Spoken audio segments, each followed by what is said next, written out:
السلام علیکم ورحمۃ اللہ. اذان دے دیں.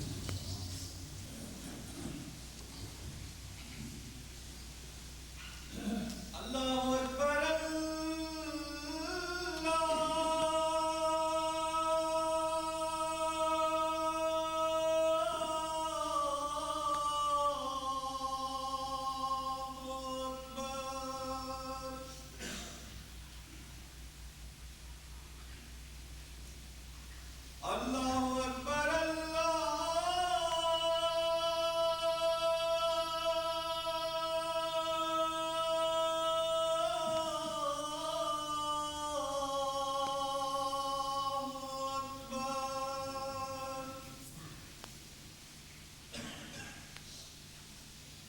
اشہد ان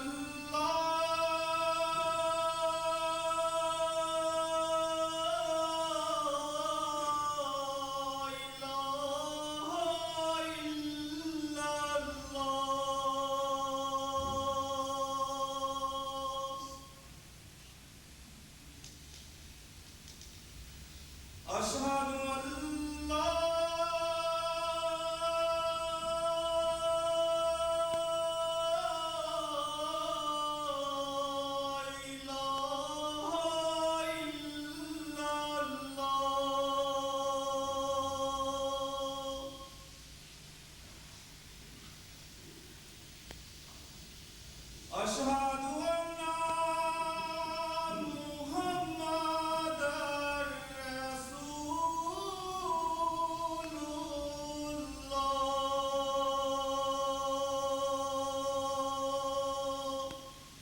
اشہد ان لا الہ الا اللہ وحدہ لا شریک لہ واشہد ان محمدا عبدہ ورسولہ. اما بعد فاعوذ باللہ من الشیطان الرجیم. بسم اللہ الرحمن الرحیم.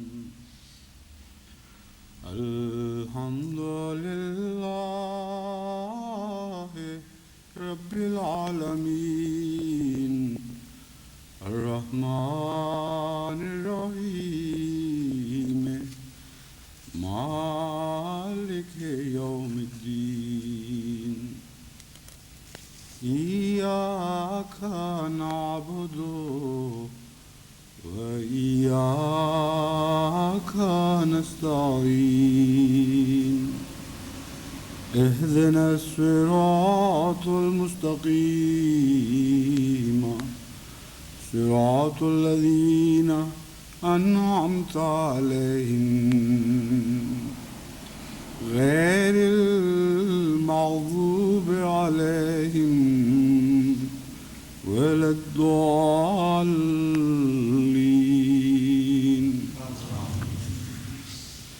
يا أيها الذين آمنوا هل أدلكم على تجارة تنجيكم من عذاب أليم تؤمنون بالله ورسوله وتجاهدون في سبيل الله بأموالكم وأنفسكم ذلكم خير لكم إن كنتم تعلمون.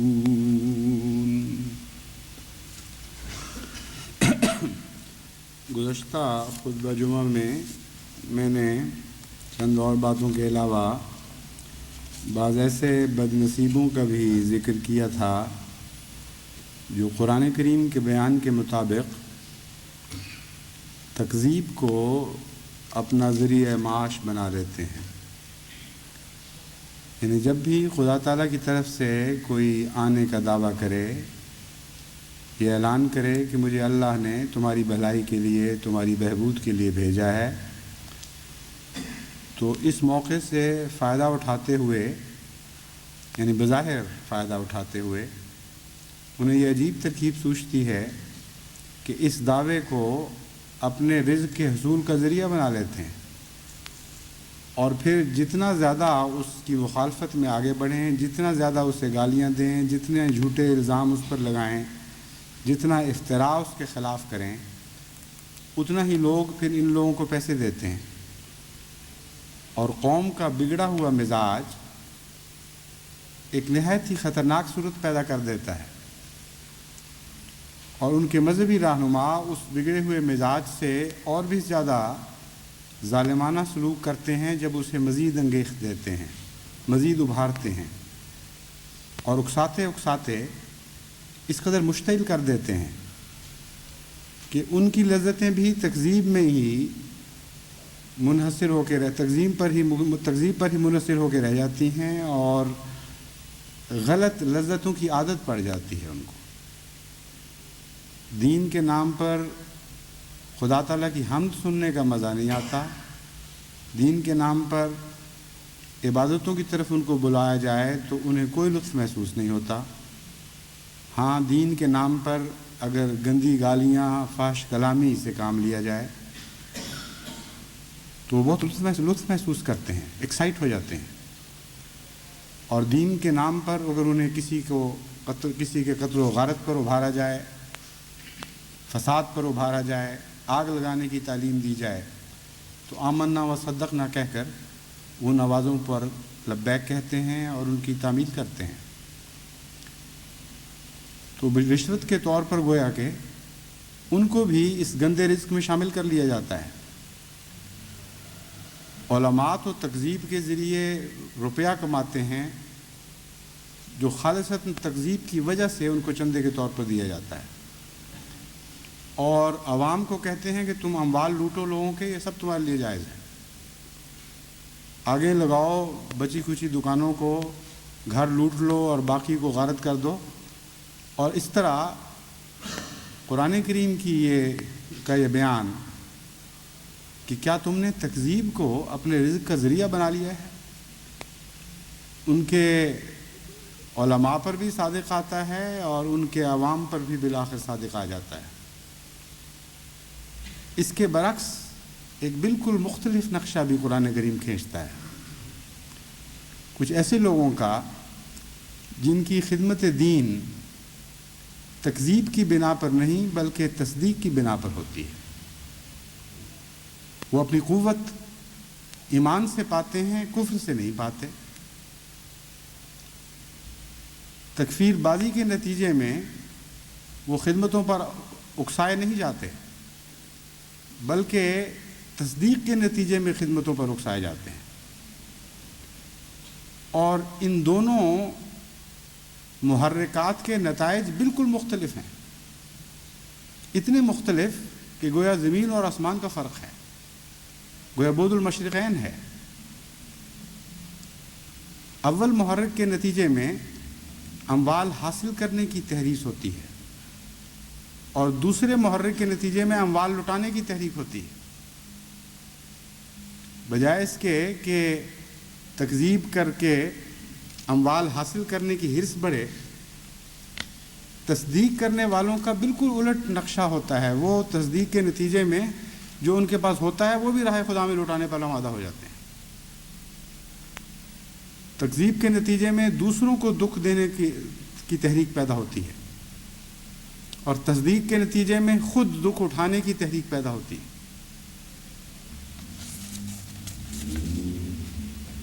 تکذیب کے نتیجے میں انسان کی آنکھوں سے آگ کے شعلے برستے ہیں، منہ پہ جھاگ آتی ہے، اور جو اموال مانگ رہے ہوتے ہیں وہ بھی آگ کے شعلے برسا کے مانگ رہے ہوتے ہیں، اور جو اموال پیش کرتے ہیں وہ بھی ایک کھولتے ہوئے دل کے ساتھ جس میں بغض کی آگ کھول رہی ہوتی ہے، جسے اشتعال انگیز تقریریں اور بھی بھڑکا دیتی ہیں، وہ اموال پیش کرتے ہیں۔ اور تصدیق کے نتیجے میں اموال مانگنے والے بھی خدا کی راہ میں آنسو بہانے والی آنکھوں کے ساتھ اموال مانگتے ہیں، اور اموال پیش کرنے والے بھی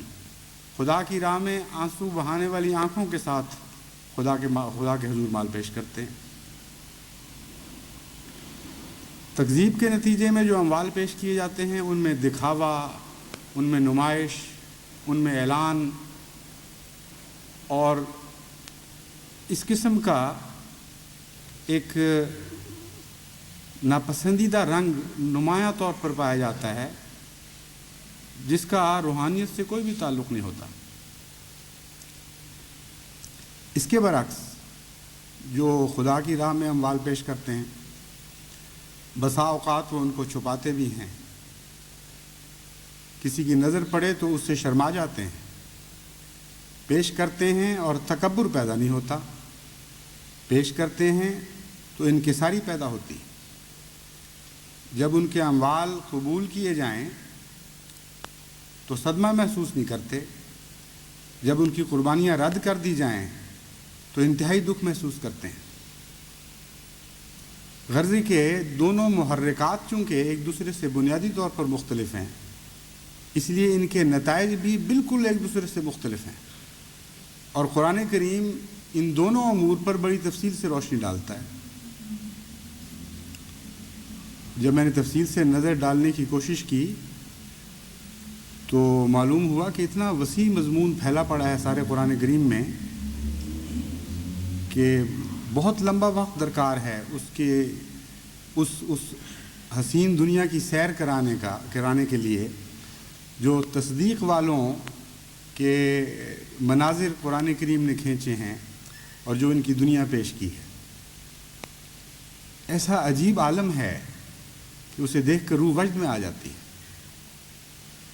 اور وہ کریہ مناظر جو تکذیب کے نتیجے میں پیدا ہوتے ہیں وہ ایسے خوفناک اور ہولناک ہیں کہ گویا جہنم انسان کی آنکھوں کے سامنے کھڑی کی گئی ہے۔ بہرحال آج میں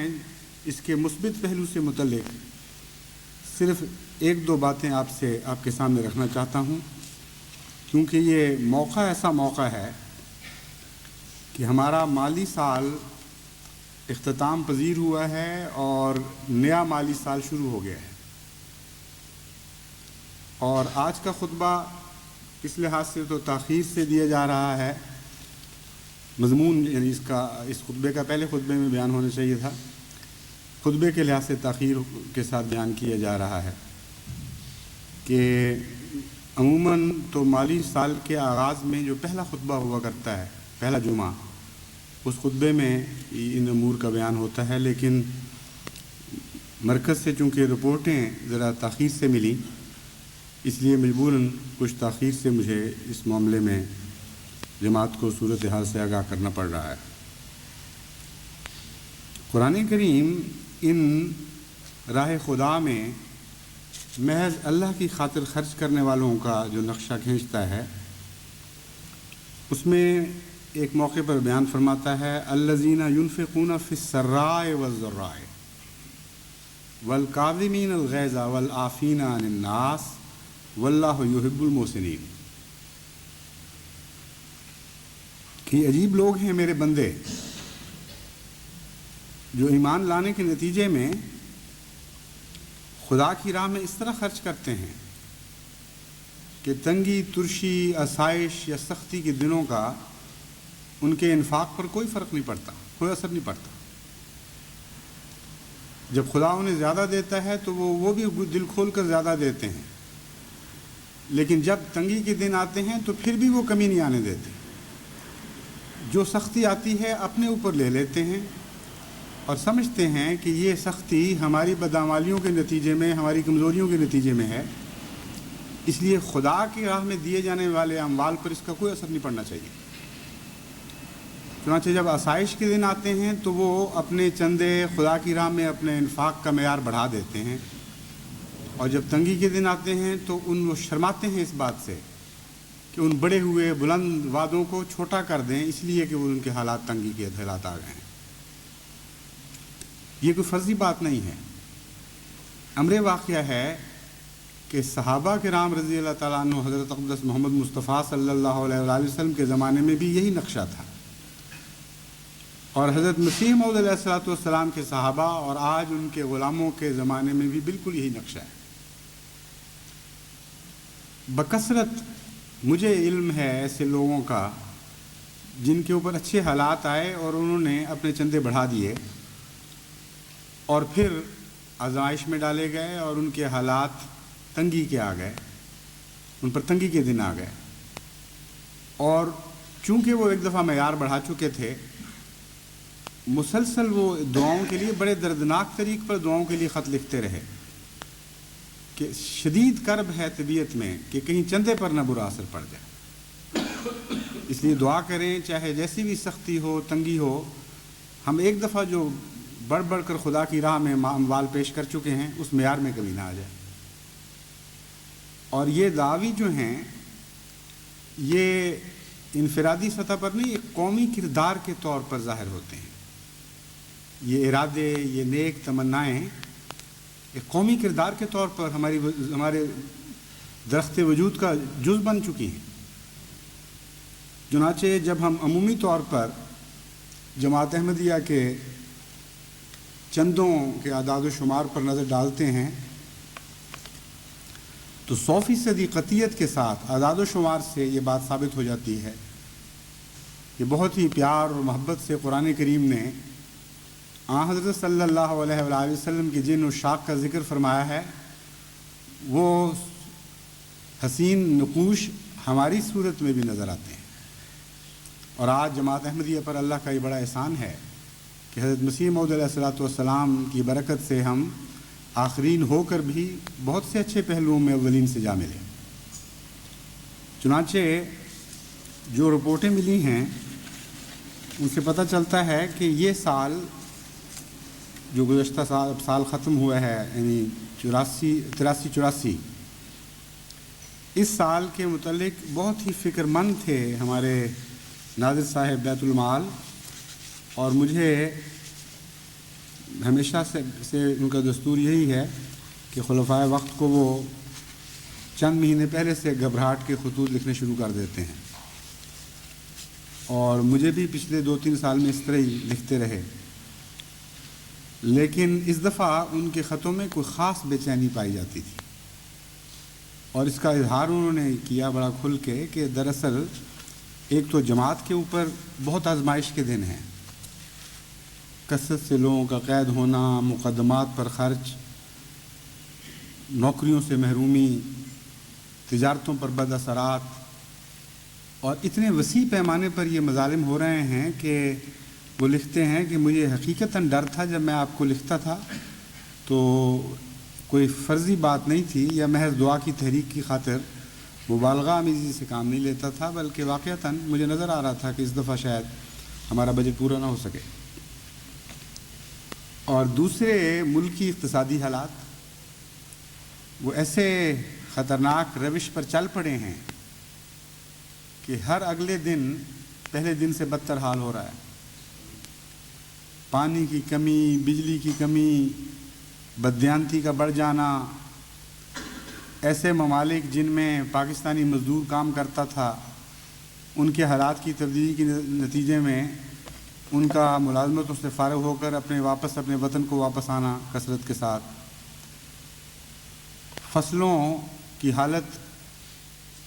کچھ تو پانی کی کمی کی وجہ سے متاثر ہوئی، کچھ دیگر ایسے موسمی حالات پیدا ہوئے کہ بہت ہی غیر معمولی کمی واقع ہوئی گندم میں بھی اور دوسری فصلوں میں بھی۔ چنانچہ انہوں نے اعداد و شمار لکھے کہ حکومت اتنے وسیع پیمانے پر اس سال گندم کی امپورٹ کر رہی ہے، درآمد کر رہی ہے، اس سے پتہ لگ جاتا ہے کہ احمدی ذمہ دار بھی متاثر ہوئے ہوں گے لازماً۔ تو جب انہوں نے میں بھی سمجھ رہا تھا کہ وہ کیوں بے چین ہیں، ان کو میں نے لکھا کہ آپ بالکل مطمئن رہیں، مجھے اطمینان ہے خدا کے فضل سے۔ یہ دن ایسے ہیں، ایسی کیفیت ہے جماعت کی کہ ہو نہیں سکتا کہ جماعت احمدیہ اپنے قربانی کے معیار کو کم کر دے۔ آپ کو خطرہ یہ ہے کہ گزشتہ سال سے آمد گر جائے گی، مجھے یقین ہے کہ بڑھ جائے گی انشاءاللہ تعالی۔ یہ ہو ہی نہیں سکتا، اور اللہ تعالیٰ اپنے فضل کے کرشمے دکھانا چاہتا ہے۔ یہی جماعت تو ہے جو زندہ معجزہ ہے حضرت مسیح موعود علیہ الصلوۃ والسلام کی صداقت کا۔ جو کچھ ان کے سروں پر گزر جائے یہ کمی نہیں آنے دیں گے۔ چنانچہ یہ تحریک نہیں میں نے کی جماعت کو، ورنہ کوئی کہہ سکتا تھا کہ میرے ایسے جذباتی الفاظ سن کر جماعت میں ایک جوش پیدا ہو گیا اور کپڑے بیچ دیے اور گھر کی چیزیں بیچ ڈالیں۔ یہ صرف میرے اور ان کے درمیان خط و کتابت تھی۔ کل ان کا خط ملا ہے، بے انتہا اللہ تعالیٰ کے شکر سے لبریز۔ لکھتے ہیں کہ حیرت ہوئی ہے یہ دیکھ کر کہ گزشتہ سال کی آمد سے ان سال خدا کے فضل سے اب تک 18 لاکھ روپے زائد وصول ہو چکے ہیں اور ابھی وصولیاں جاری ہیں۔ تو یہ ہے وہ جماعت جس کا قرآن کریم میں ذکر ہے، اور قرآن کریم کے اذکار ایک غیر معمولی مقام رکھتے ہیں۔ خدا تعالیٰ جب اپنے بندوں کا ذکر فرماتا ہے تو لازماً وہ باتیں پوری ہوتی ہوئی دکھائی دیتی ہیں، اور قرآن کریم بار بار یہ امور بھی بیان فرماتا ہے کہ جو ہماری خاطر کرتے ہیں، مالی قربانیاں پیش کرتے ہیں، جو ہم پر توکل کرتے ہیں، ہم ان کے اموال میں کمی نہیں آنے دیتے، ہم انہیں بڑھاتے ہیں اور انہیں لاوارث نہیں چھوڑا کرتے۔ بس جماعت احمدیہ اللہ تعالیٰ کے فضل سے قربانیوں میں بھی قرآن کریم کی کھینچی ہوئی تصویروں کے مطابق اپنے نقوش پا رہی ہے، اس آئینے میں اپنا چہرہ دیکھ رہی ہے، اور خدا تعالیٰ کے فضلوں کی جو بارش پہلوں پر برسا کرتی تھی وہ ہم پر بھی برس رہی ہے۔ تو اس جماعت کی مخالفت کے نتیجے میں کیسے کوئی اسے نقصان پہنچا سکتا ہے؟ کوئی صورت نہیں ہے دشمن کے لیے سوائے اس کے کہ اپنے غیظ و غضب میں جلتا رہے اور تکلیف میں مبتلا ہوتا چلا جائے، آگ بھڑکتی چلی جائے حسد کی، اس کے سوا اس کے نصیبے میں کچھ نہیں ہے۔ جماعت احمدیہ کی ہلاکت دیکھنے والی آنکھیں لازماً ناکامی کی آگ میں جلتی ہوئی مریں گی، ختم ہو جائیں گی، اور ان کے دلوں میں حسد کی آگ اور زیادہ بھڑکتی رہے گی، لیکن یہ تسکین ان کو کبھی نصیب نہیں ہو سکتی کہ ہم نے اپنی آنکھوں سے جماعت احمدیہ کو ذلیل اور نامراد اور ناکام ہوتے دیکھ لیا۔ اس کے برعکس آپ بھی اور آپ کی آئندہ نسلیں بھی ہمیشہ ہر قسم کے حالات میں، نہایت سے نہایت خطرناک حالات میں بھی اللہ تعالیٰ کے فضلوں کو اپنے اوپر پہلے سے زیادہ برستا دیکھیں گے، اور اپنے دین کے معیار کو ہمیشہ بلند تر ہوتا ہوا دیکھیں گے۔ یہ وعدے ہیں قرآن کریم کے جو کبھی ٹل نہیں سکتے، ناممکن ہے کہ کوئی انہیں غلط کر کے دکھا دے۔ تحریک جدید میں بھی یہی حال ہوا۔ ان کے جو ہمارے وکیل مال اول ہیں، ان کو اتنی عادت نہیں ہے کہ گھبراہٹ کے خط لکھیں، لیکن اس سال وہ بھی گھبرا گئے اور 25% اضافہ انہوں نے تجویز کیا تھا، جو معمولی اضافہ نہیں ہے۔ گزشتہ کل آمد کے مقابل پر 25% اضافہ کے ساتھ بجٹ رکھ لیا تھا، اور سخت گھبراہٹ تھی کہ اضافہ اتنا بڑا اور اس کے مقابل پر حالات ایسے خطرناک، تو کیا کریں گے؟ تو انہوں نے اطلاع دی ہے کہ اللہ تعالیٰ کے فضل سے گزشتہ سال کے مقابل پر 10 لاکھ وصولی زائد ہو چکی ہے اب تک، اور 25% جو اضافہ تھا وہ پورا ہو گیا ہے، اور ابھی اللہ کے فضل سے چندہ بھجوانے والے بھجوا رہے ہیں، اور ساری ملکوں سے بھی، پاکستان کے سب اضلاع سے بھی اطلاعیں بھی نہیں پہنچ رہی۔ اور یہ جو اللہ کے فضلوں کی بارش ہے کسی ایک جگہ نہیں ہے، تمام دنیا میں یہی حالت ہے۔ ایک بھی ملک ایسا نہیں جس کے چندوں میں کمی آئی ہو یا جس کے حالات خطرناک ہونے کے نتیجے میں چندوں پر بد اثر پڑا ہو۔ نائجیریا کے حالات آپ جانتے ہیں، سیرا لیون کے حالات آپ جانتے ہیں، غانا کے حالات آپ جانتے ہیں۔ افریقہ کے اکثر ممالک میں قحط سالیاں اور خطرناک قسم کے مالی بحران اور کئی قسم کی آزمائشیں ایسی آ پڑی کہ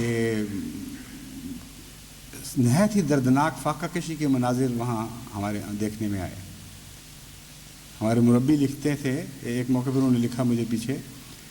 کہ بعض دفعہ تو ایسے دردناک مناظر دیکھنے میں آتے ہیں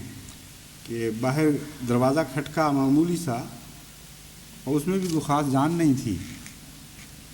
تو یوں ہی چلا گیا اٹھ کر ہمارا مبلغ کہ شاید کوئی عدم دلچسپی سے کر رہا ہے، مگر خیر دیکھ لیں کون ہے۔ تو دروازہ کھول کے دیکھا تو ایک آدمی بے ہوش پڑا ہے اور فاقوں سے پنجر بنا ہوا تھا، اس میں اتنی بھی طاقت نہیں تھی کہ زور سے روٹی کی خاطر دروازہ ہی کھٹکا لیتا۔ اس کو بیچارے کو اٹھا کے اندر لائے اور خدمت خاطر کی، جو بھی اس کے پاس تھا پیش کیا، ہوش آئی اور کچھ دن کھلا پلا کے پھر اس کو فارغ کیا۔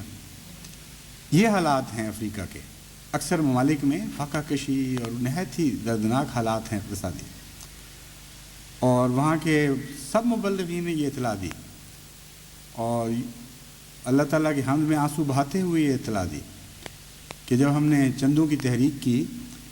تو ہر موقع پر پہلے سے نمایاں طور پر خدا کے فضل سے زیادہ چندہ وصول ہوئے۔ ہم حیران ہو کر گھروں میں واپس لوٹا کرتے تھے کہ ہو کیا رہا ہے واقعہ۔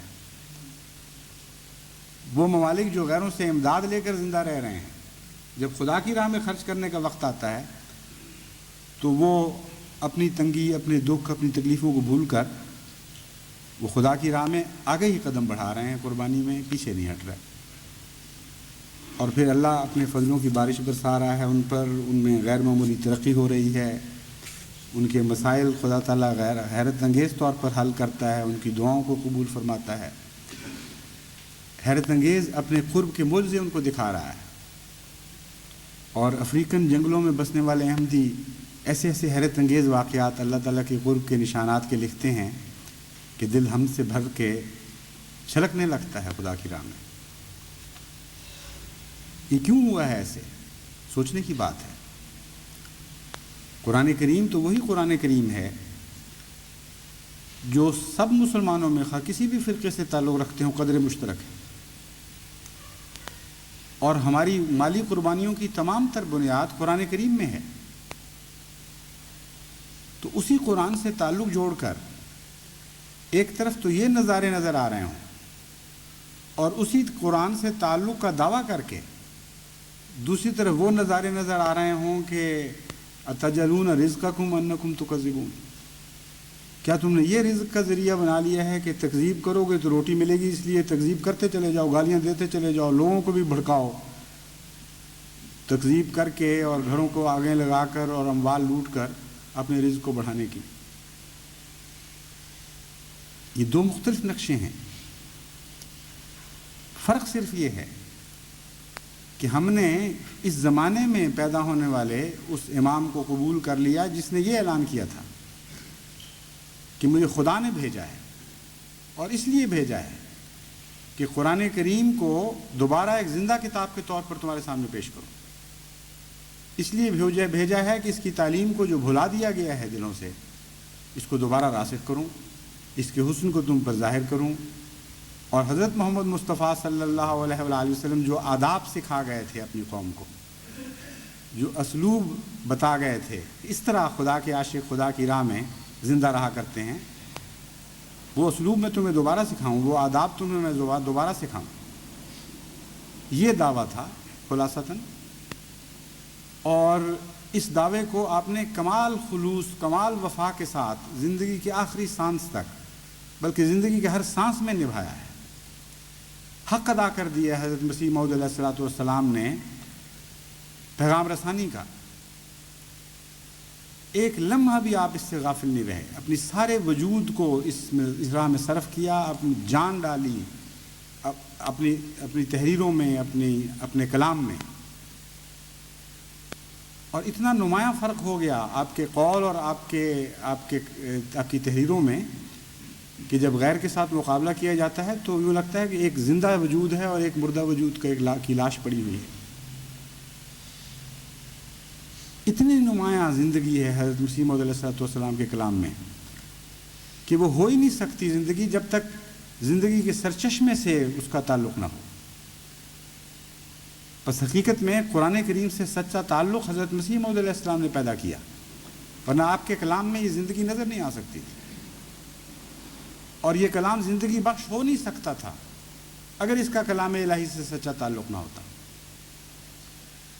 تو ہم بھی کلام الہی سے سیراب ہوئے ہیں، مگر ایک ایسے شخص کے ذریعے جس سے خدا نے اس کتاب کے ساتھ ایک زندہ تعلق پیدا کرا دیا، ایک ایسے شخص کے ذریعے جس کے متعلق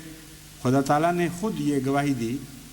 کہ میری ذات سے اس کا براہ راست پیوند ہے، اور میرے کلام سے اس کا براہ راست پیوند ہے، اور میرے رسول سے اس کا براہ راست پیوند ہے۔ بس ہمیں جو خدا تعالیٰ نے نئے اسلوب دیے، نئے آداب سکھائے، دین محمد مصطفیٰ صلی اللہ علیہ وآلہ وسلم کے قربانیوں کے ان اندازوں کو زندہ کرنے کی توفیق بخشی جو رسول اکرم صلی اللہ علیہ وآلہ وسلم کے صحابہ کے انداز تھے، تو یہ محض اس وجہ سے ہے کہ ہم ایمان لے آئے وقت کی آواز پر، اور تو کوئی فرق نہیں ہے۔ اسی مٹی سے ہم بنے ہوئے ہیں، انہی قوموں سے ہمارا تعلق ہے، اسی قسم کے گندے معاشروں میں ہم سانس لے رہے ہیں، اسی قسم کی مادہ پرستی کی فضا میں ہم نے جنم لیا ہے، اسی قسم کی اموال کی دوڑ میں ساری قوم کی طرح ہم بھی شریک ہیں، اور اس کے باوجود ایک نمایاں فرق ہے، ایک نئی قوم کے طور پر ہم منصہ شعور پہ ابھر رہے ہیں۔ حضرت مسیح موعود علیہ السلام کی ہی برکت ہے، اس میں کوئی شک نہیں، اور آپ کے انفاس قدسیاں ہیں جنہوں نے ہمیں نئی زندگی بخشی ہے۔ یہ آپ کی مسیحائی ہے، آپ ہی کی مسیحائی ہے جس نے مردہ تنوں میں جان ڈال دی۔ آپ حضرت مسیح موعود علیہ السلام کی عبارتوں کو پڑھیں، اور مجھے افسوس ہے کہ اکثر پوری طرح ان کی طرف توجہ نہیں دے رہے، تب وہ محسوس کریں گے کہ کیا فرق ہے حضرت مسیح موعود علیہ السلام کے کلام اور ایک عام کلام میں۔ اپنی جماعت کو مالی قربانی کے لیے جس طرح آپ نے تیار کیا، ان عبارتوں میں سے میں چند نمونتاً آپ کو یاد دہانی کے طور پر سناتا ہوں۔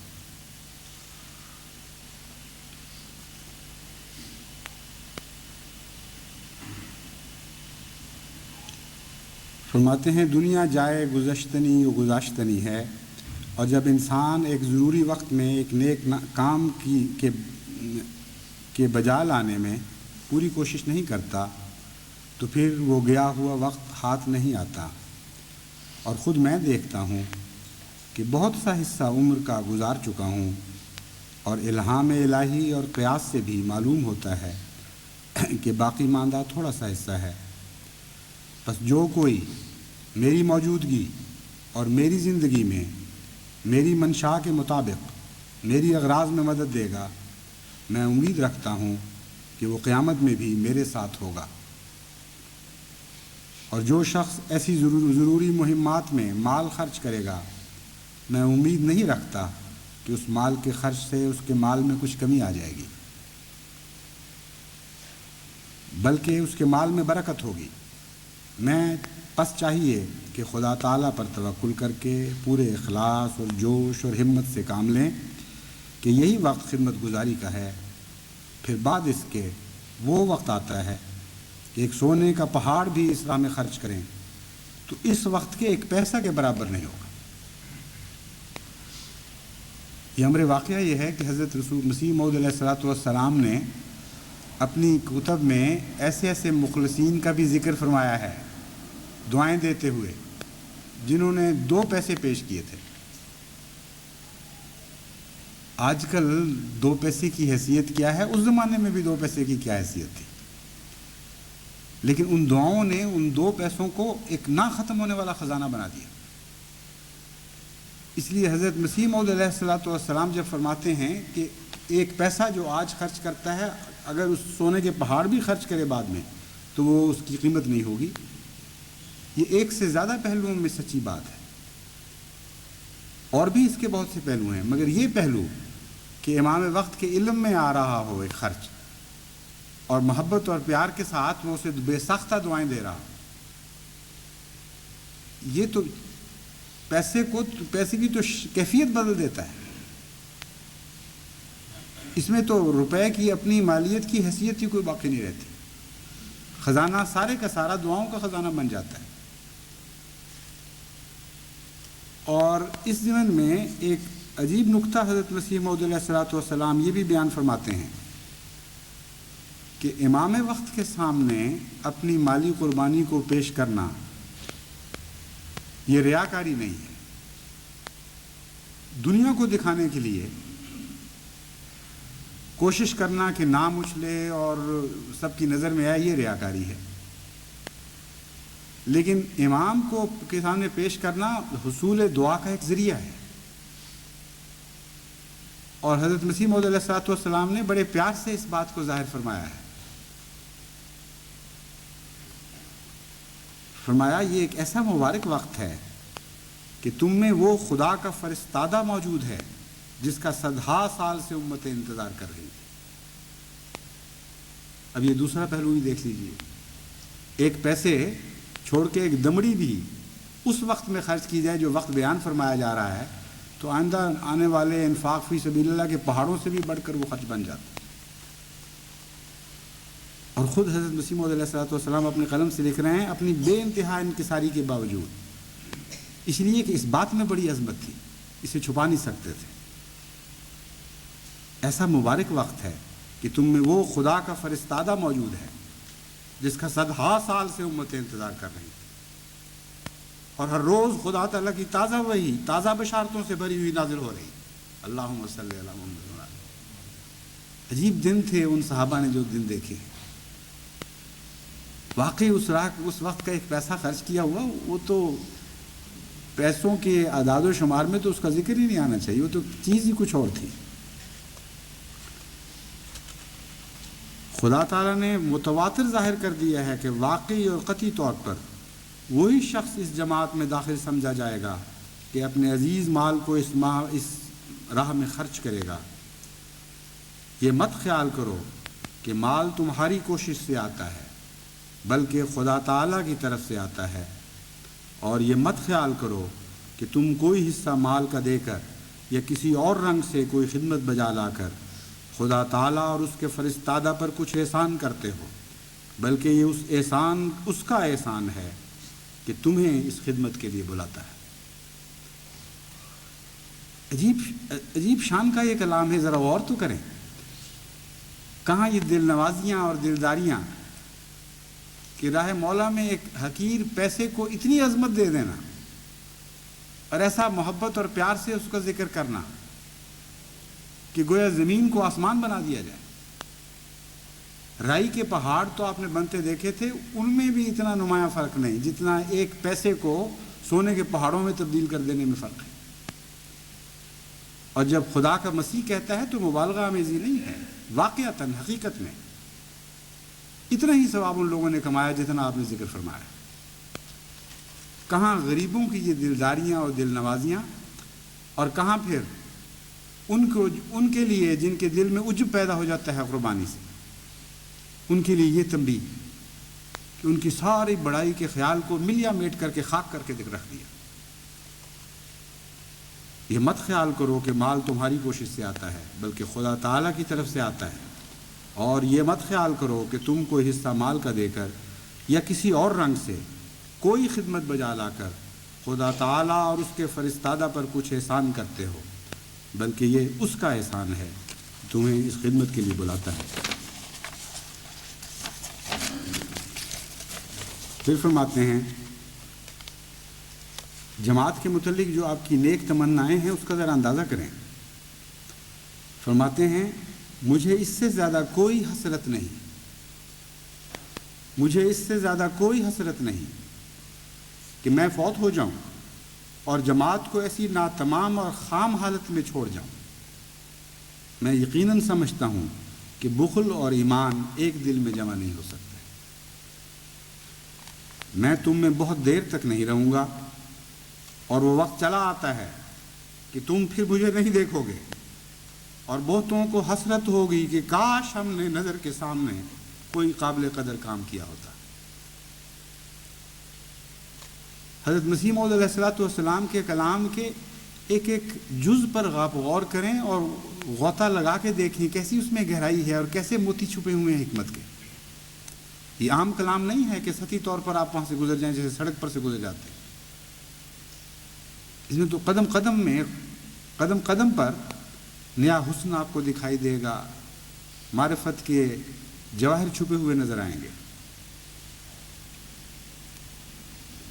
یہ وہ فقرہ ہے جس کی طرف میں نے آپ کو توجہ دلائی تھی۔ بہتوں کو حسرت ہوگی کہ کاش ہم نے نظر کے سامنے کوئی قابل قدر کام کیا ہوتا۔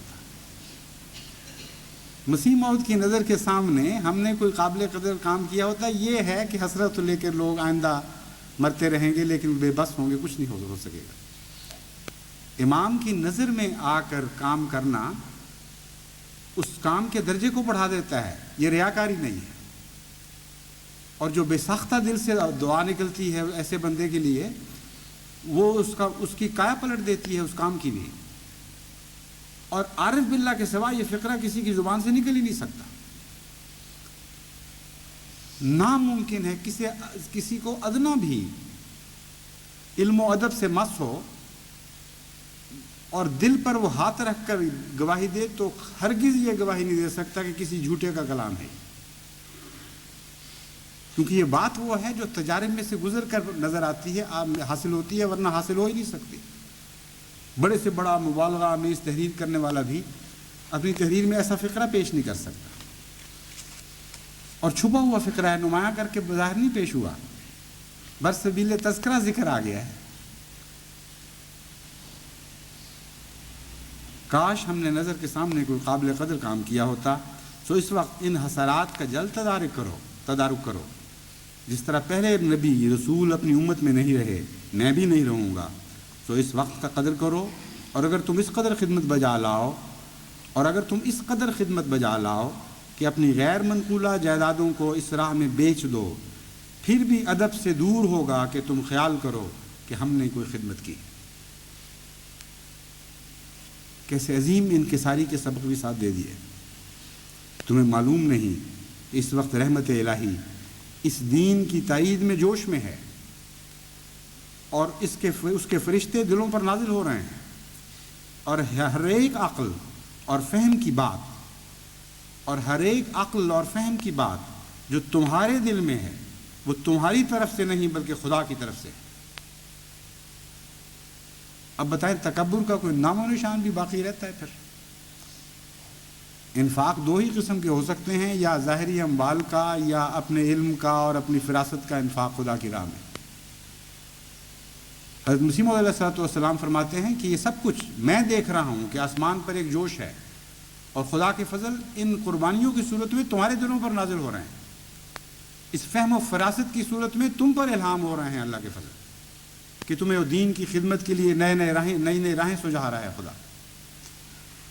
مت ان باتوں کو بھی اپنی طرف سے خیال مت کرو. آسمان سے عجیب سلسلہ انوار جاری اور نازل ہو رہا ہے. بس میں بار بار کہتا ہوں کہ خدمت میں جان توڑ کر کوشش کرو، مگر دل میں مت لاؤ کہ ہم نے کچھ کیا ہے. اگر تم ایسا کرو گے ہلاک ہو جاؤ گے.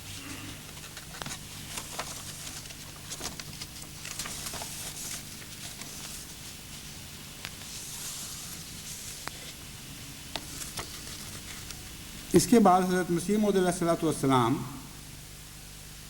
ایک بہت ہی بنیادی اصول مالی قربانی کا یہ پیش فرماتے ہیں کہ اس میں استمرار اور استقلال ہونا چاہیے، اور یہ نہیں کہ کبھی کچھ دے دیا اور پھر غافل ہو گئے اور پھر کسی وقت پھر کچھ اور دے دیا اور پھر سمجھا کہ چلو ایک کافی دیر کے لیے ہم نے سب کچھ حق خدمت ادا کر دیا. یہ جو ماہانہ اس باقاعدہ پابندی کے ساتھ چندہ دینا ہے، اس کی تاکید بھی حضرت مسیح موعود علیہ الصلوۃ والسلام نے فرمائی ہے. اور بعض احمدی جب اس تحریر کو پڑھتے ہیں تو وہ سمجھتے ہیں کہ گویا منشاء مبارک یہ ہے کہ جو چاہے دل میں دے دو، ایک پیسہ ہے تو ایک پیسہ دے دو، کوئی فرق نہیں پڑتا، مگر دو پابندی کے ساتھ. لیکن ہرگز یہ حضرت مسیح موعود علیہ الصلوۃ والسلام نے نہیں فرمایا ہے. جو فرمایا ہے اگر آپ اس کو غور سے سنیں یا پڑھیں تو ایک بالکل اور رنگ ہے. اور میں اس لیے نہیں کہہ رہا کہ جماعت کو اس لحاظ سے اصلاح کی ضرورت ہے، بلکہ جماعت تو اللہ تعالیٰ کے فضل سے حضرت مسیح موعود علیہ الصلوۃ والسلام کی تمناؤں کے عین مطابق ہے. آج جو حالت میں جماعت کی دیکھ رہا ہوں اس معاملے میں، اسے دیکھ کر جب میں نے حضرت مسیح موعود علیہ الصلوۃ والسلام کی یہ تحریر پڑھی کہ مجھے حسرت ہے کہ میں جماعت کو خام حالت میں نہ چھوڑ جاؤں، تو بے اختیار میری آنکھوں سے آنسو جاری ہو گئے. اور میں نے اپنی طرف سے اور آپ سب کی طرف سے گواہی دی کہ اے خدا اس پاک مسیح کو اطلاع دے دے ہماری طرف سے کہ خدا کی قسم آپ ہمیں خام حالت میں نہیں چھوڑ کے گئے، خدا کی قسم آپ ہمیں ناقص حالت میں نہیں چھوڑ کے گئے. یہ اطلاعیں مجھے یقین ہے کہ خدا بھی عرش پر حضرت مسیح موعود علیہ الصلوۃ والسلام کو دے رہا ہوگا. اس طرح آپ کی جماعت جس کے متعلق آپ حسرت رکھتے تھے کہ کسی طرح میں خام حالت میں نہ چھوڑ جاؤں، اس طرح عظیم الشان نئے سے نئے بلند تر مالی قربانی کے معیار قائم کرتی چلی جا رہی، نئے سنگ میل رکھ رہی. اور یہ چند لوگوں کی بات نہیں رہی، عام ہو گیا ہے سلسلہ. بس ایک طرف جہاں آپ کے مال لوٹنے والے، آپ کے رزق میں کمی کرنے والے تکذیب کے ذریعے اموال کھانے کی دھن میں جو بھی ان کا ظالمانہ سفر ہے اس میں آگے بڑھتے چلے جا رہے ہیں، دوسری طرف حضرت مسیح موعود علیہ الصلوۃ والسلام کی جماعت ایک عجیب دھن میں، ایک نئی دھن میں مست، خدا تعالیٰ کی محبت میں سرشار، مالی قربانیوں کا ایک ایسا سفر کر رہی ہے کہ اس کی کوئی مثال ساری دنیا میں آپ کو کہیں نظر نہیں آئے گی. بعض لوگوں نے ایک میرے گزشتہ خطبے کے نتیجے میں یہ خیال، بعض لوگوں کے دل میں یہ خیال پیدا ہوا کہ ہم جب کہتے ہیں کہ بے مثل ہے تو عیسائیت بھی تو بے شمار مالی قربانی کر رہی، اس قربانی کو پھر بے مثل کیسے کہہ سکتے ہیں؟ تو اصل واقعہ یہ ہے کہ بہت سے لوگ سطحی نظر سے ایک جائزہ لے لیتے ہیں، ان میں تجزیے کی توفیق نہیں ہوتی. کسی ملک میں بھی عیسائیت کی مالی قربانی کا جماعت احمدیہ کی مالی قربانی سے موازنہ کر کے دیکھیں تو اتنا نمایاں فرق ہے، بنیادی امتیازی، کہ کسی مشابہت کا سوال ہی باقی نہیں رہتا. افریقہ ہے، افریقہ میں ارب ہا ارب روپیہ عیسائیت نے خرچ کیا ہے عیسائیت کو فروغ دینے کے لیے، مگر جو عیسائی پیدا کیے وہ خرچ نہیں کر رہے عیسائیت کے لیے، وہ پیسہ کھا کر عیسائی ہو رہے ہیں. جو نتیجہ پیدا کیے ہیں وہ بالکل انسانیت کے تقاضوں کے بالکل برعکس نتیجہ پیدا کیا ہے.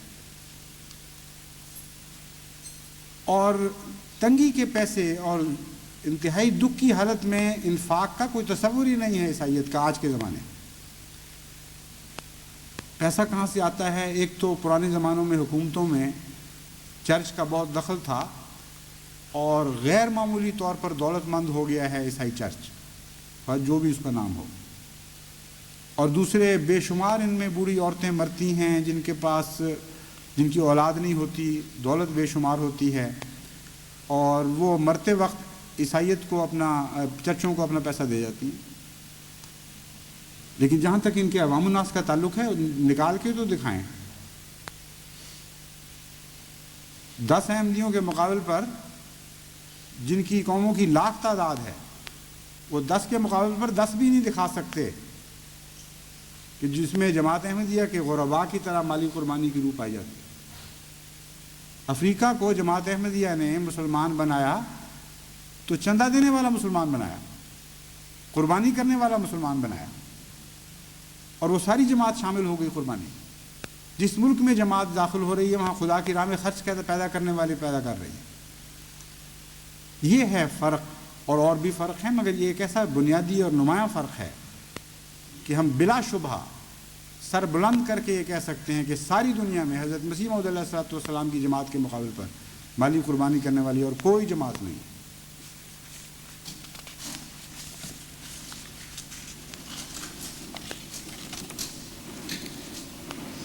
حضرت مسیح موعود علیہ الصلوۃ والسلام فرماتے ہیں اپنے مال سے بھی اس سلسلہ کی خدمت کرے۔ جو شخص ایک پیسے کی حیثیت رکھتا ہے وہ سلسلہ کے مصارف کے لیے ماہ بماہ 1 پیسہ دے، اور جو شخص 1 روپیہ ماہوار دے سکتا ہے وہ 1 روپیہ ماہوار ادا کرے۔ یہ وہ فقرہ ہے جس کی طرف میں نے توجہ دلائی تھی۔ لوگ پوچھتے ہیں کہ آپ نے 16واں حصہ کیوں شروع کر دیا؟ یہ جو جماعت کا ماہانہ چندہ ہے، حضرت مسیح موعود علیہ الصلوۃ والسلام نے تو کھلی چھٹی دے دی ہے کہ 1 پیسہ ہے تو 1 پیسہ دو۔ اس سلسلے میں 2 باتیں میں بیان کرنی چاہتا ہوں۔ اول تو یہ کہ جماعت میں یہ اعلان میں بڑے واضح لفظوں میں کر چکا ہوں کہ 1/16 سے بچنے کے لیے اپنی آمدن نہ چھپاؤ، جھوٹ نہ بولو، کیونکہ اس طرح تمہاری قربانی خواہ کتنی بھی ہو ساری خدا کی نظر میں ضائع ہو جائے گی۔ اس لیے اگر تمہیں توفیق نہیں تو بے شک کم دو، لیکن بتا کے دو کہ ہمیں 1/16 کی توفیق نہیں، ہم کم دینا چاہتے ہیں۔ اور 2 ضرور، بعض لوگ مجھے لکھتے ہیں کہ ہمارا چندہ یہ حالات ہیں، بالکل معاف کر دیا جائے۔ میں انہیں جواب دیتا ہوں کہ میں تم پر یہ ظلم نہیں کر سکتا۔ حضرت مسیح موعود علیہ الصلوۃ والسلام سے خدا کا وعدہ ہے کہ جو چندہ دے گا میں اس کے اموال میں کمی نہیں کروں گا، برکت دوں گا۔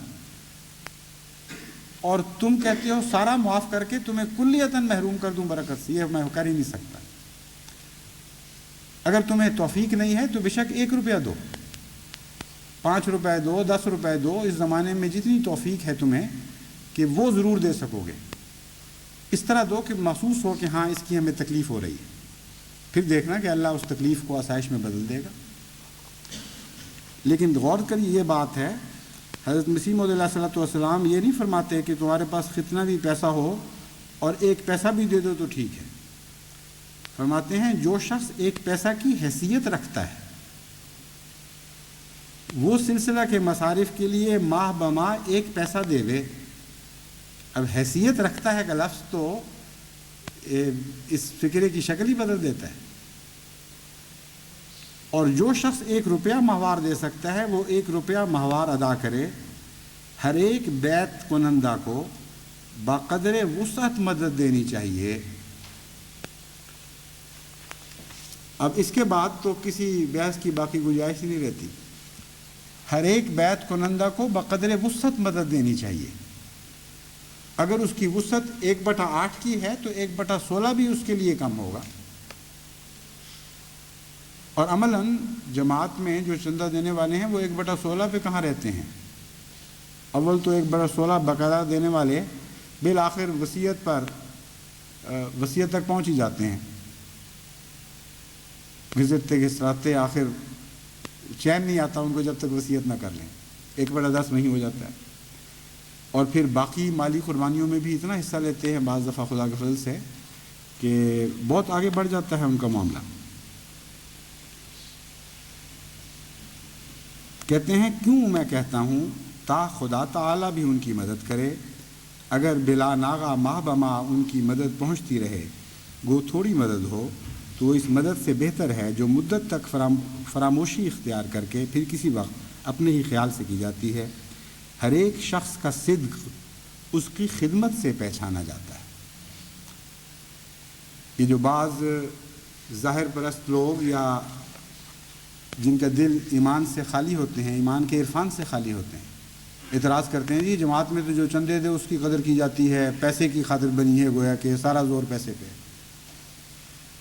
حیرت سے میں ان لوگوں کے منہ دیکھتا ہوں کہ تم کیا بات کر رہے ہو؟ قرآن پڑھ کے تو دیکھو، سارا قرآن جان مال جان مال جان مال کی قربانی سے بھرا پڑا ہے، اور ہے کیا باقی؟ یا جان عزیز ہے تمہیں یا مال عزیز ہے؟ اور اب تو اس دنیا اس وقت میں پہنچ چکے ہو کہ مال جان سے بھی بڑھ کر عزیز ہو چکا ہے۔ تو جو اپنی عزیز ترین چیز کو خدا کی راہ میں قربان کرتا ہے وہ قابل قدر ہے۔ اور حضرت مسیح موعود علیہ الصلوۃ والسلام سے بڑھ کر تو تمہیں عرفان نہیں۔ آپ فرماتے ہیں یہ قربانی کا ذکر کر کے ہر ایک شخص کا صدق اس کی خدمت سے پہچانا جاتا ہے۔ اب میں آپ کو دو خوشخبریاں بھی دیتا ہوں اور ایک نئی تحریک کا بھی اعلان کرتا ہوں۔ دو خوشخبریاں یہ ہیں کہ فرانسیسی قرآن کریم کے بعد اب خدا تعالیٰ کے فضل سے اسی سال روسی قرآن کریم کا ترجمہ بھی پریس میں دیا جا رہا ہے، اور کل وہ صابر صدیقی صاحب جو ہمارے ماہر ہیں رشین زبان کے، اور خاور صاحب جو وہ بھی احمدی طالب علم ہیں رشین زبان کے، ان دونوں کے سپرد میں نے نگرانی کی ہوئی تھی کہ دوبارہ دیکھ لیں ایک دفعہ۔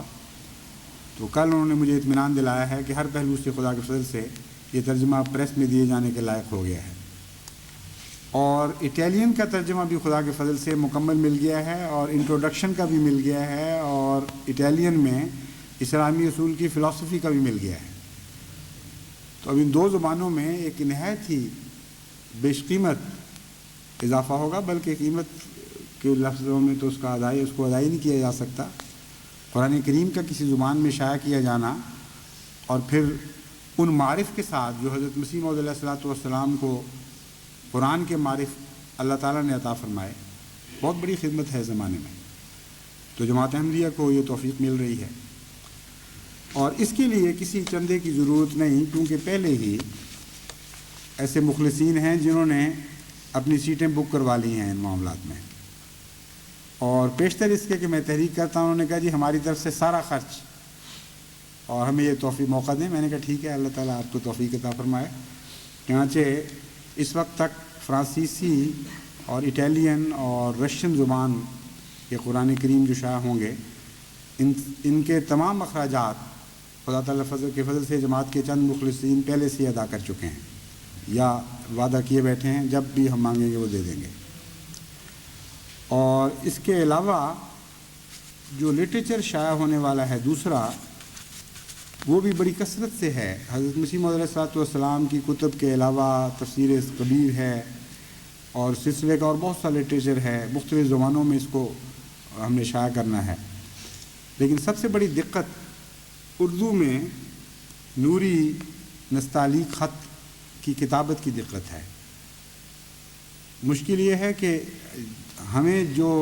بے قراری ہے کہ جس تیزی کے ساتھ ہم تمام دنیا میں لٹریچر پھیلائیں، اس کے مقابل پر کاتب اتنا وقت لیتا ہے لکھنے میں، اور اب معیار گر گیا ہے صحت کا، اس لیے غلطیاں بھی اتنی کرتا ہے کہ بار بار پہلے اس کے لیے کتابت ختم ہونے کا انتظار، پھر اس کی مرمتیں لگوائی جائیں، اور پھر بھی وہ ٹھیک نہ لکھے تو پھر دوبارہ بھیجا جائے۔ اتنا وقت ضائع ہو جاتا ہے، اور ایسی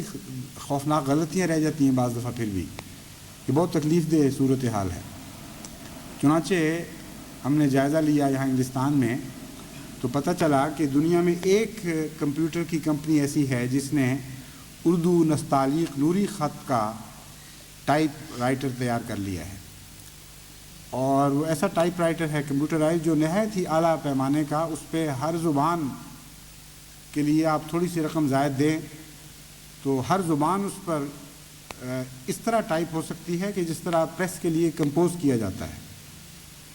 اور بڑے سے بڑے لفظوں میں بھی اور چھوٹے سے چھوٹے لفظوں میں بھی تمام کمپیوٹرائزڈ ہے۔ تو سلسلے کا کام تو اب زیادہ انتظار نہیں کر سکتا، وہ مشین کی قیمت زیادہ ہے، یعنی صرف اردو نستعلیق کے لیے مکمل حالت میں اگر اس کو لیں تو 1,00,000 پاؤنڈ خرچ آئے گا، لیکن جو ضرورتیں ہیں اس کے مقابلے پر 1,00,000 کی حیثیت ہی کوئی نہیں ہے۔ اسی طرح باقی جب ہم داخل کر لیں گے اس میں زبانیں اہم جو ضروری ہیں اب ہمیں لازماً لینی پڑیں گی، تو 1,50,000 پاؤنڈ تک صرف پریس کا خرچ ہے۔ اس کے علاوہ اس پر ماہانہ اخراجات بھی اٹھیں گے، کیونکہ یہ بہت ہی کمپلیکس یعنی باریک الجھی ہوئی مشین ہے جسے ہر آدمی آسانی سے سمجھ نہیں سکتا۔ تو بہرحال انشاءاللہ تعالیٰ یہ 1,50,000 روپیہ 1,50,000 پاؤنڈ کی میں تحریک کرتا ہوں سر دست، اور جس طرح کہ میں خدا تعالیٰ مجھے ہمیشہ توفیق عطا فرماتا ہے، اور شاید کوئی شکوہ بھی کرے کہ تمہیں پہلے پتہ لگتا ہے تحریک کا اس لیے تم پہل کر جاتے ہو، تو میں پہلا چندہ اپنی طرف سے لکھوا دیا کرتا ہوں، مگر ضروری نہیں کہ خدا کے ہاں میں ہی پہلا شمار ہوں، ہو سکتا ہے کوئی اور زیادہ اخلاص میں بڑھ کر لکھوائے تو بعد میں بھی آئے اور آگے نکل جائے۔ اس لیے مجھے تو یہ بہرحال ایک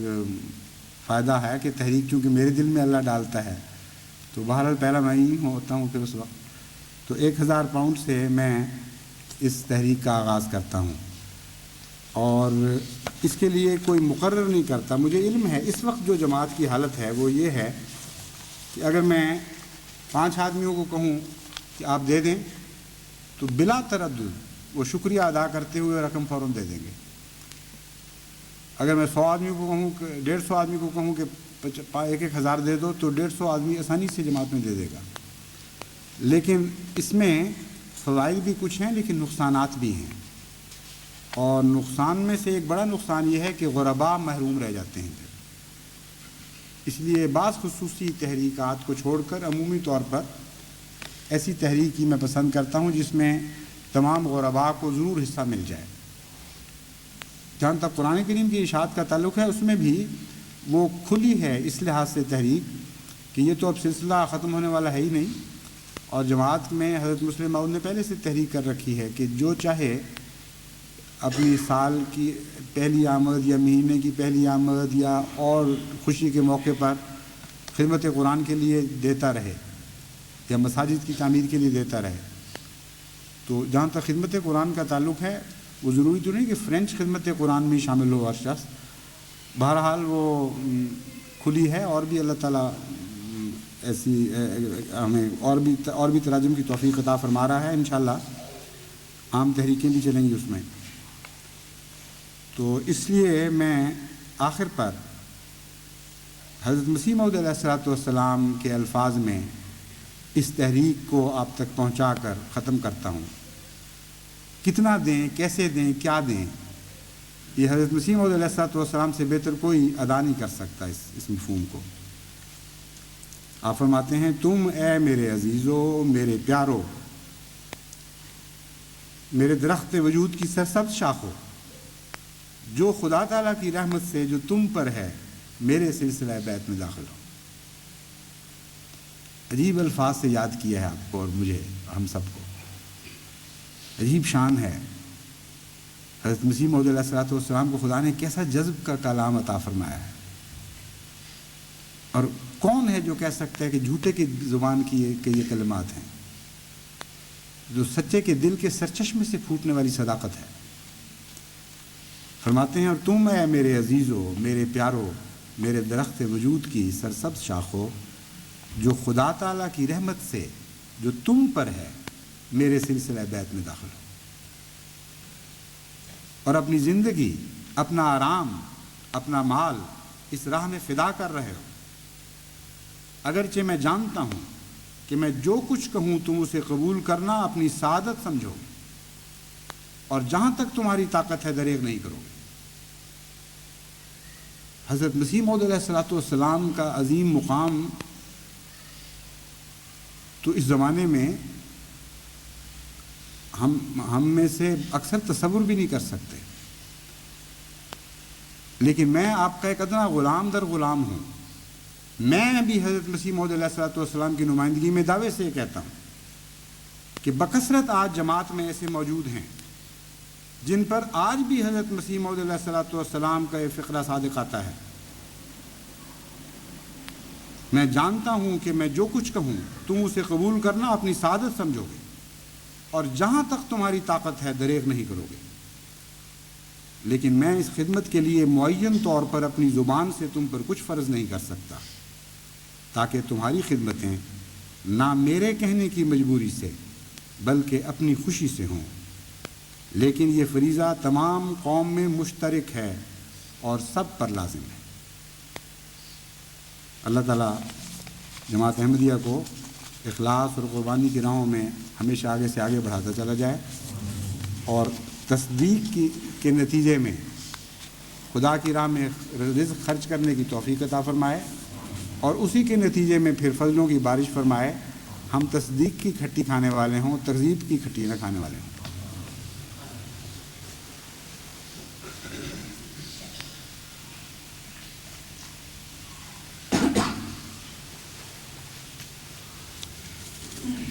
الحمد للہ نحمده ونستعینه ونستغفره ونؤمن به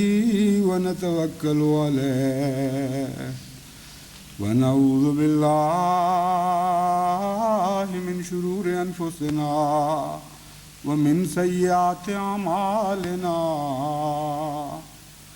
من يهده اللہ فلا مضل له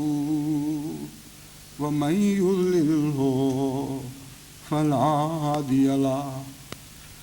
ونشهد أن لا إله إلا الله وحده لا شريك له ونشهد أن محمدا عبده ورسوله۔ میں ابھی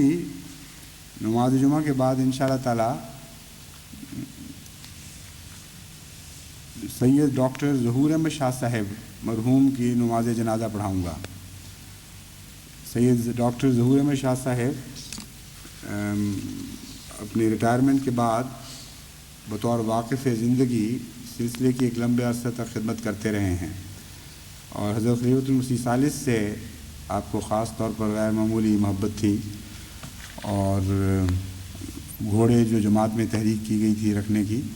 اس سلسلے میں ڈاکٹر صاحب نے بہت خدمت کی، بلکہ یہاں تک کہ جب نظر بالکل بند بھی ہو گئی تھی تو بہت آہستہ رفتار کے ساتھ رستہ ٹٹولتے وہاں حاضری ضرور دیا کرتے تھے جانوروں کے لیے دیکھنے کے لیے، اور کبھی ناغہ نہیں کیا۔ بہت ہی پیارا وجود تھا، بہت محبت کرنے والے، مخلص، اور جو حلقہ احباب ہے وہ ان کو ہمیشہ محبت سے یاد رکھے گا۔ ان کے لیے دعا کریں، نماز جنازہ غائب ان کی ہوگی انشاءاللہ تعالی۔ اور یہ بھی دعا کریں اللہ اولاد کو بھی ساری ان تمام نیکیوں میں نہ صرف قائم رکھے جو آپ کو عطا ہوئیں، بلکہ آگے بڑھنے کی توفیق عطا فرمائے۔ عباد اللہ رحمکم اللہ، ان اللہ یامر بالعدل والاحسان وإيتاء ذي القربى وينهى عن الفحشاء والمنكر والبغي يعظكم لعلكم تذكرون۔ اذكروا الله يذكركم وادعوه يستجب لكم ولذكر الله أكبر۔